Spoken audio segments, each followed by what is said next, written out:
Welcome to the Broadcast Newswrap, your shorthand guide to the most important news and views from the UK's TV industry. It's a momentous week for Broadcast as we celebrate the relaunch of our print magazine as a glossy monthly title after 61 years as a news-focused weekly. I'm Insight Editor Jesse Whittock, and later I'll be joined by Broadcast Editor-in-Chief Chris Curtis to discuss redesigning and reimagining the magazine during lockdown, content from the first issue and his hopes for the brand's future. But before all of that, we hear from Lewis Arnold, the creator of ITV's hit ratings drama, Des, who sat down this week with Broadcast senior reporter Max Goldbart for an exclusive interview. Lewis spoke to Max about his approach to writing and filming one of the most narcissistic serial killers of all time in Dennis Nilsen, criticism of the show's tone, and keeping the audience engaged throughout the 3 episodes. Please be aware, this interview includes spoilers. You have been warned. And so today on the pod, we've got Lewis Arnold. Lewis Arnold is a director of a variety of dramas, including BBC One's Dark Money, ITV's Cleaning Up, and most recently Des, which was on last week on ITV and launched with critical acclaim. Alongside that, it's consolidated, as of today, to become ITV's most watched drama of the last 15 years. Lewis, welcome onto the pod. Thanks for having me. It's a pleasure. No prob. The reviews, first of all, have been excellent. Did you anticipate this kind of response?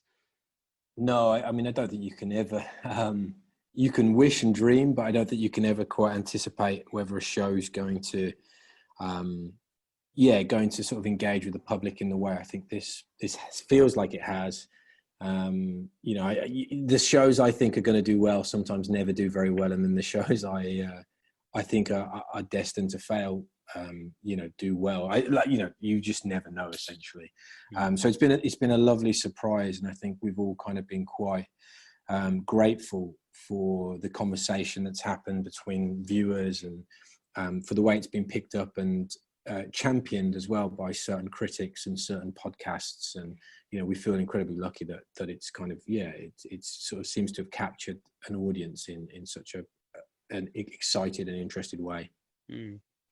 And the aforementioned rating, it's clearly being watched by many millions, and it's actually more than doubled in its consolidated 7-day, which is obviously a result and speaks to how people are watching it. But did you think you would reach such a mainstream audience telling a story like this?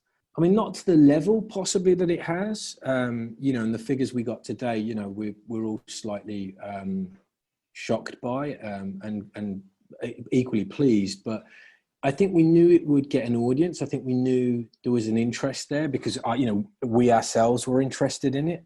And I think working on it, for the last 5 years, whenever I've mentioned it to anybody, everybody or anyone I've always mentioned it to has always been incredibly interested about the case and what I know, and just having discussions with them about the book. Lots of people had read Killing for Company and sort of having dialogue with them about that. You kind of got a sense that there's interest in that. I think as humans we're all interested, as the drama says, in the macabre, in the darker side of the human condition. So I think I knew that people would be interested in that. And don't think anything's been done on Dennis Nilsen before in the drama world. I think there's lots of documentaries. So I think that I think we all felt that there would be interest there, that people would draw an audience in. And then you couple that with David Tennant playing Dennis Nilsen. I think we felt that people would tune in for that, and that it'd find some form of an audience. But I don't think we ever expected it to do as well as it has done.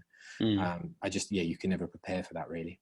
I was surprised to hear that there hadn't been a sort of televised drama or film drama of it, because it's a really crazy story and happened quite a while back.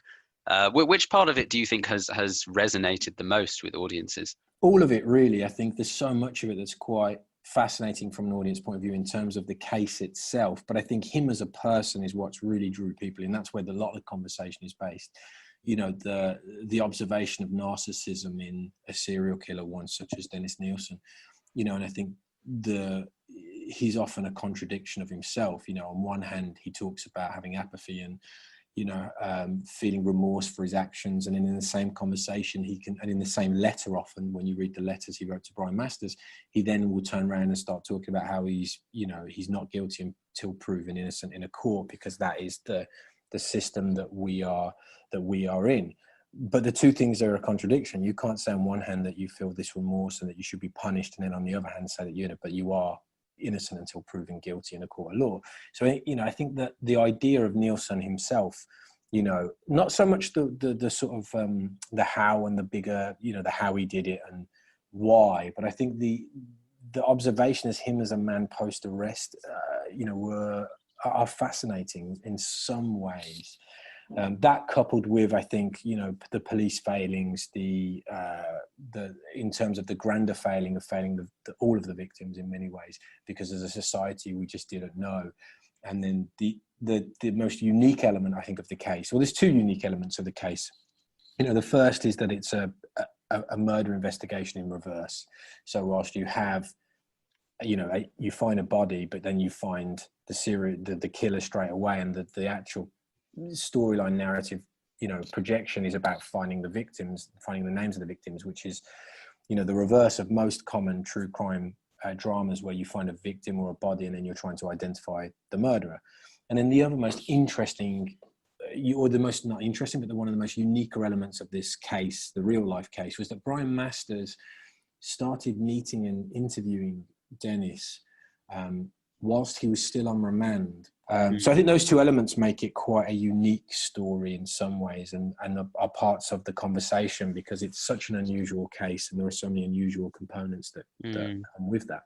And it was interesting to me how, I think when we were writing about this, when it was first commissioned, it was positioned as being based on Brian's book, but then Brian kind of enters the narrative sort of late episode 1 and throughout the rest, which I really enjoyed. And was that quite interesting for yourself? The book itself isn't that useful to us in some ways, because the book is essentially, Nielsen talking about all of these crimes and all of these things he did, and Brian kind of, talking about them and analysing them. And that's not what the drama wanted to be, really. Yes, that's part of it, but we wanted to question the voice of Nielsen, and because he's very inconsistent himself. 1 minute he says one thing and the next minute he says another thing.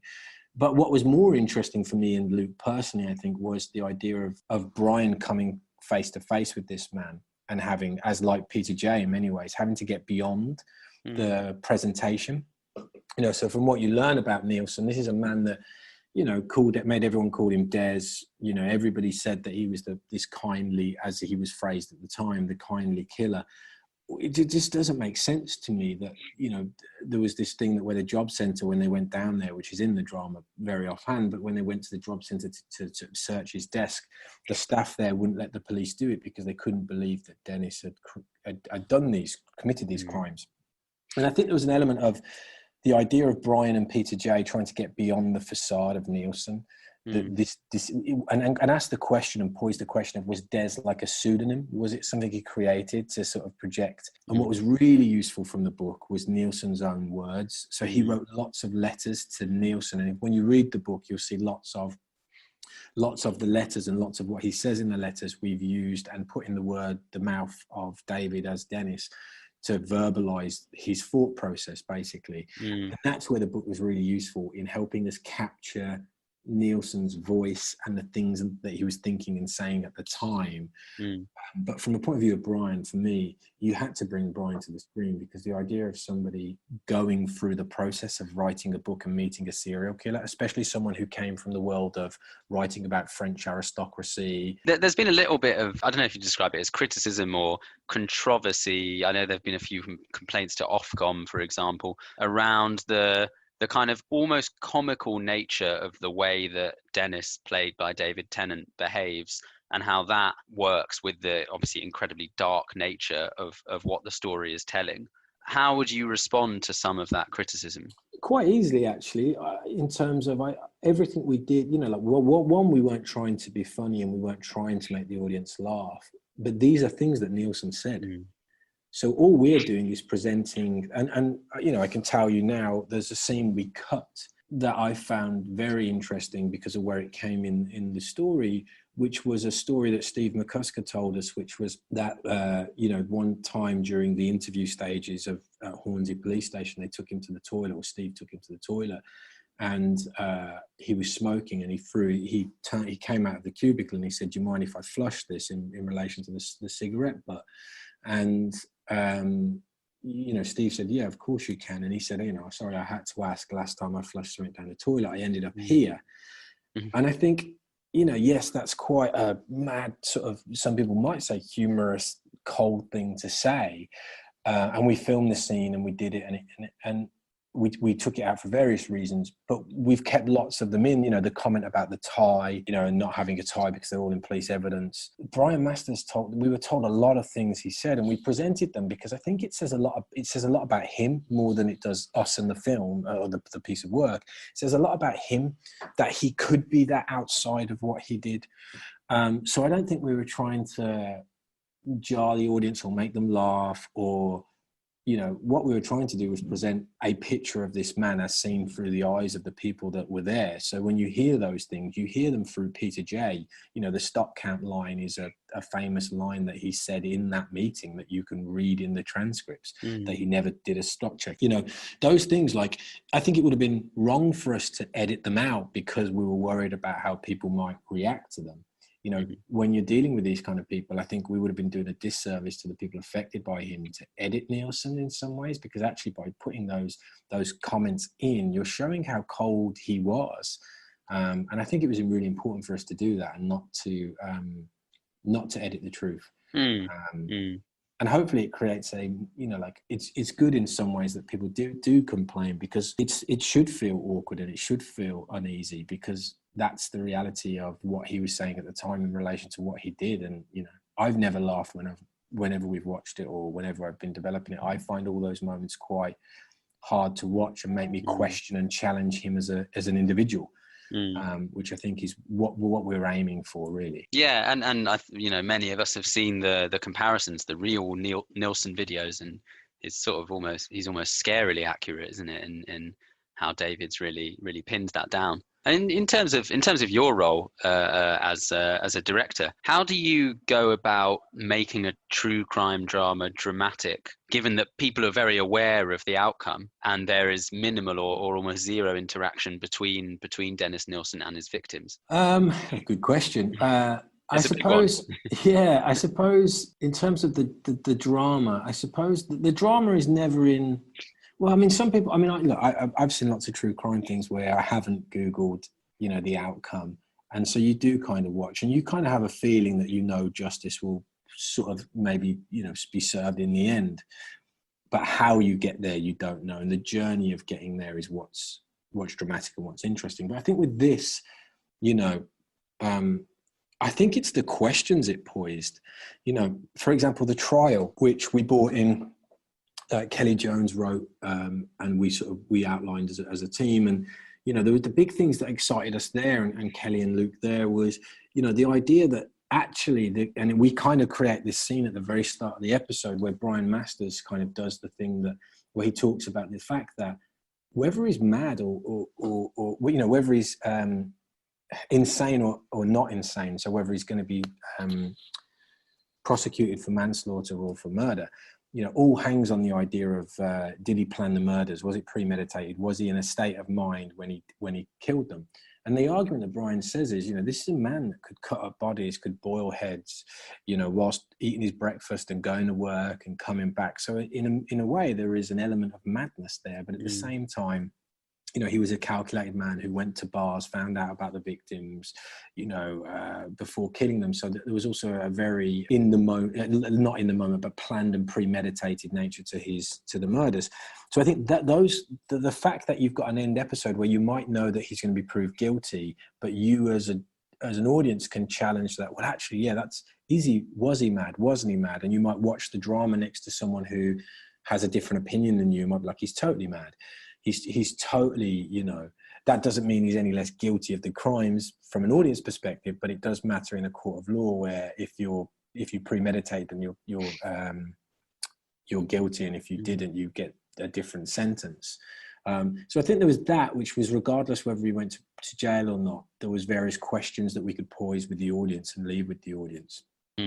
Good stuff, Lewis. Sorry, that was a really, really long answer to a Not at very all, simple... not at all. And I think it's interesting. It's like, yeah, in place of the a traditional crime drama where you would have the victims being murdered or whatnot, you've got these questions that are being posed that maybe you wouldn't have in something else that keeps people really engaged. And clearly it's kept the viewers engaged. So congrats on the response to the show. Thank you very on much. the audiences, and it's been a pleasure to have you on the podcast, Lewis. Well, Thank thank you you so for letting me talk absolute nonsense for a while. I have a habit of just kind of, going off on one. So it's, thank you for allowing me to talk. Not at all. Thanks so much. And now on to the momentous relaunch of the Broadcast magazine, which for 61 years was a news-focused proposition and is now a glossy, shiny monthly. I'm joined by Chris Curtis, the editor of Broadcast, editor-in-chief. And Chris, it's been quite a journey for the magazine in the last 6 months. For some context, we were publishing our last weekly magazine sort of towards the end of March, just as lockdown kicked in, and I don't think any of us would like to sort of recall the stress of that magazine being produced from remote locations. That was very tricky to do, but we decided after the lockdown had forced us to stop publishing for several weeks, that we would change the focus of the magazine and change the model effectively. The idea of going monthly was sort of already in the ether by March of this year. We'd had strategic conversations about it in terms of if and when it was a route we should go down. There's inevitably a sort of natural direction of travel as more and more media, more and more journalism is consumed online, and we've got a very strong online presence. As you know, Jesse, we're constantly pumping out newsletters and breaking exclusives to our subscribers. In some ways, the weekly print magazine was a little bit of a hangover from a previous era. Not too many B2B titles that still have a weekly print component. We're always committed to print. I don't think there was ever a moment when we thought we wouldn't return to print. I think it gives you a very valuable physical form in the market. It's nice when you walk into a production company's office or get summoned to see one of the senior commissioners or controllers, and there's a copy of Broadcast sort of in the waiting area. And I don't think we wanted to lose that sense of being able to give content real prestige and real prominence by dedicating a lot of pages to it. So we're always committed to print, but we were already thinking about changing the frequency. And like a lot of the businesses that we write about, COVID made us reassess what and how we did, and essentially accelerated a strategy which we already were mulling over, and took that from being a theoretical conversation around when might be the right time to do it into a practical conversation around how should we do it. It just felt like a natural moment to reassess and a natural moment to come back with something different after, I mean, it's goodness, it's what, best part of 6 months since we published a print title. And I don't know, it's a bit like my son likes the Hungry Caterpillar book, where he munches his way through quite a lot of unhealthy junk food, it turns out. But then he pops into Cocoon and comes out a couple of weeks later as something new and sexy and exciting and a beautiful butterfly. And I kind of like to think that the lockdown's been a bit of a cocoon period for us, and this is our coming out party, for want of a better phrase. Yeah, well, we've got a glossy, how would you describe it? It's a lovely shot of Ben Frau staring deeply into the eyes of the reader on the front cover. And that's an interview that you did with Ben.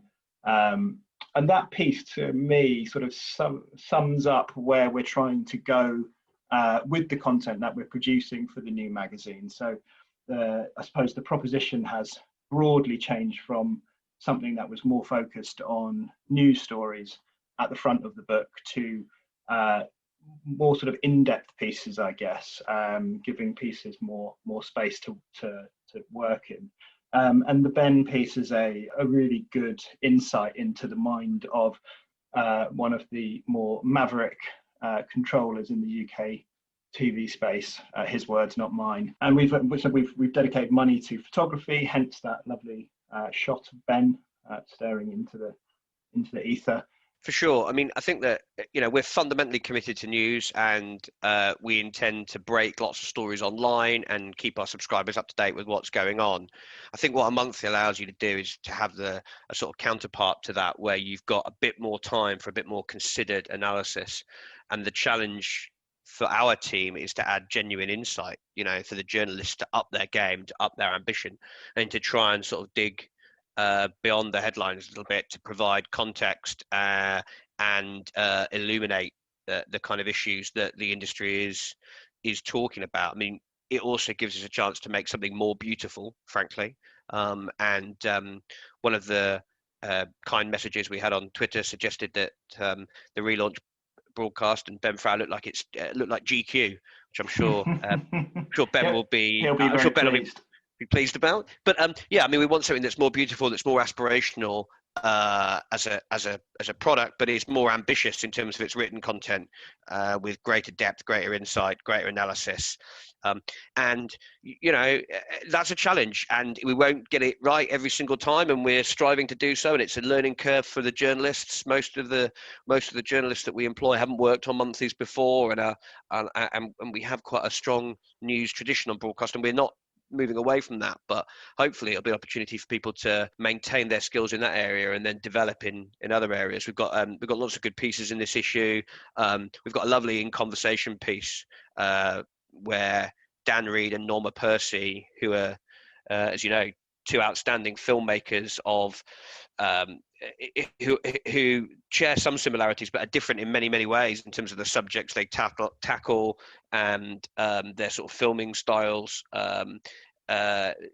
They compare notes, they swap tips, they talk about one another's techniques and sort of strategies, and it's really nice. We're looking to find ways in which we can get the industry talking on a sort of peer-to-peer basis, the best in class, whether it's writers, directors, producers, commissioners, whatever it might be, talking to one another about their work, their style, their strategies, priorities. I think that can work very nicely. We want deeper analysis pieces.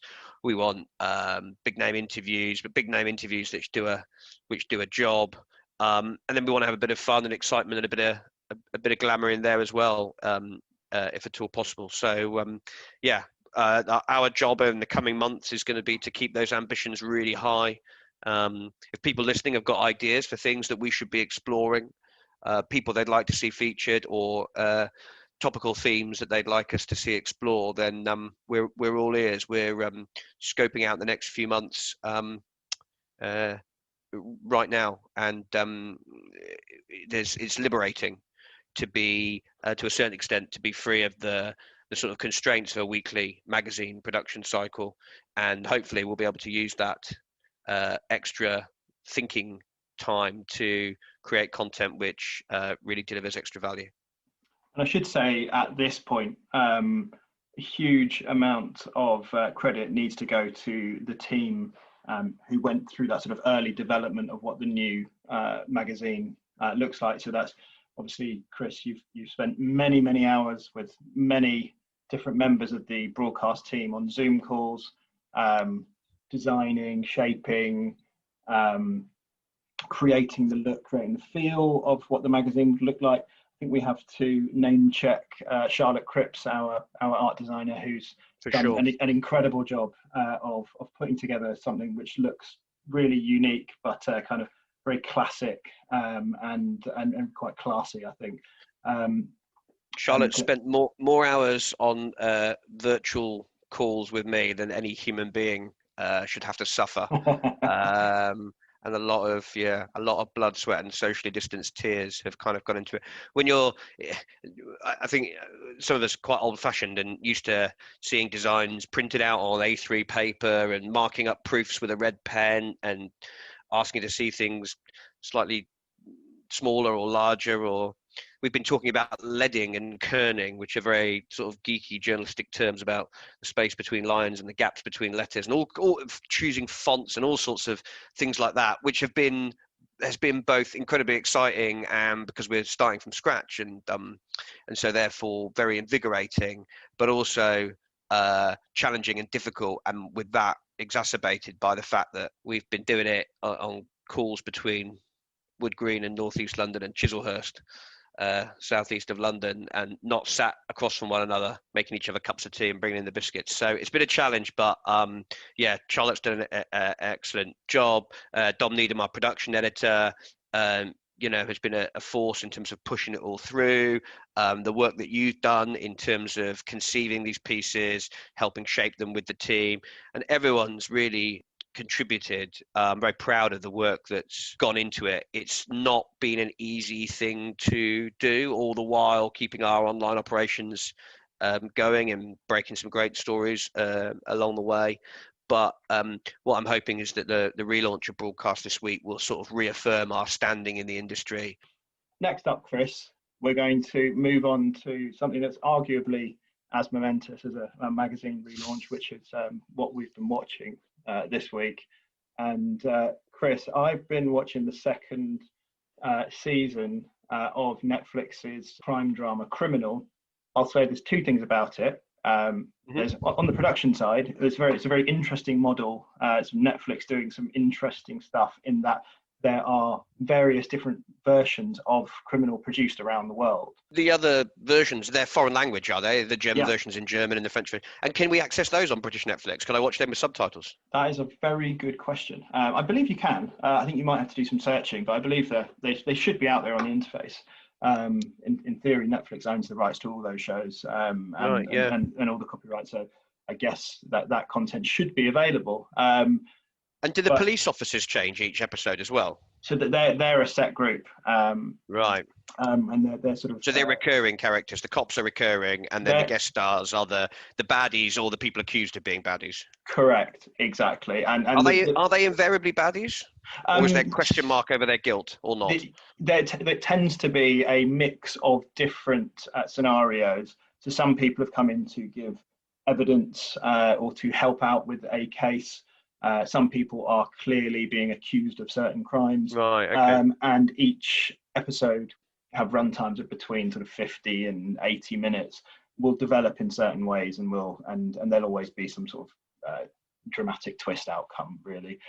The plot doesn't really work with the team, the police team, in terms of their character development. It's very hard to do that when you're just sat in one room. They've sort of hinted at certain things from time to time, but to be honest, I couldn't even really tell you the names of the police characters. It's sort of irrelevant. Do they have like different interview techniques though? Do they have like different interview styles or anything like that, or is it more about the guest star? Well, no, it's very much about how people gain confessions or gain information out of interview subjects, so that you will see them talk about the best way to approach a certain part of an interview. As a journalist, I've never thought to employ half the tactics they do, but then I suppose I'm not trying to get someone to. Don't know. It feels like it sometimes trying to extract a confession. But you're making me think of the first ever episode of, I think it was the first ever episode of 24 Hours in Police Custody, where there's a fantastic interview scene where the guy's accused of murder, and the policeman's very pally with him and is laughing and joking and easing him into it, making him relaxed, and then like a flick of a switch and the copper changes his tone, and the rigged camera sort of zooms in really quickly on the what's the word? What is it? The accused. The accused, zooms in on his face, and it's almost like a little bead of sweat starts to roll down his forehead. It's very good. So okay, well I may check that out. I understood it was kind of different versions and some sort of interesting format, but I hadn't quite got my head around it. So maybe I'll have a look at that. I stumbled last night, not stumbled really, but I hadn't been planning to necessarily watch it live, but ended up watching Grayson Perry's Big American Road Trip. I've got a lot of love for Grayson. I think he's a sort of genius artist, but I think he might even be a better documentary maker. It was really fascinating discussion about race really in America. Spent quite a bit of the episode in Atlanta and in Washington DC, which are two cities where the proportion of the populations, I think they're both majority black cities. And he's a great interviewer, and he's able to ask challenging questions in a very engaging and sort of gentle way. And at one point he talked about how enthused and energetic he was from having quite robust and what for many people would be incredibly awkward conversations about race, but he sort of acknowledged how much he thrives on it. And it was fascinating. It was relatively conventionally shot, but you get the kind of the color of Grayson in his luminous motorbike leathers riding his chopper through the States. And fundamentally it's all about the quality of the interviews that he does. So while you're watching a fictional show about interviews, I was watching a doc about interviews as well. And all power to Swan Films, to Channel 4, and to Grayson for making what could have been, a relatively conventional travelogue, actually, episode 1, a fantastic investigation into race relations in America, which is certainly a subject that bears that level of scrutiny. Well, Chris, thanks for joining me today on the latest Broadcast Newswrap. As we say, it's a unique day for us at Broadcast. Seems to be going well so far. Haven't had any furious emails that you normally get when you launch a magazine from someone. Who knows if one will turn up at some point today.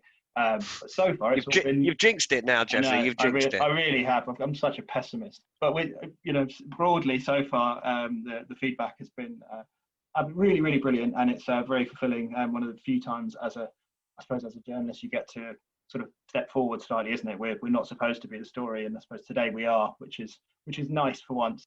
More to come from us, Chris. But thanks for joining me today. My pleasure. Thanks, Jesse. Thank you for listening to the Broadcast Newswrap podcast. I'm Broadcast Insight Editor Jesse Whittock, and you've been listening to Chris Curtis, Broadcast Editor-in-Chief, Senior Reporter Max Goldbart, and Des creator Lewis Arnold. You can check our entire library of podcasts on Spotify and iTunes, or through the broadcastnow.co.uk website. Until next time, thanks and goodbye.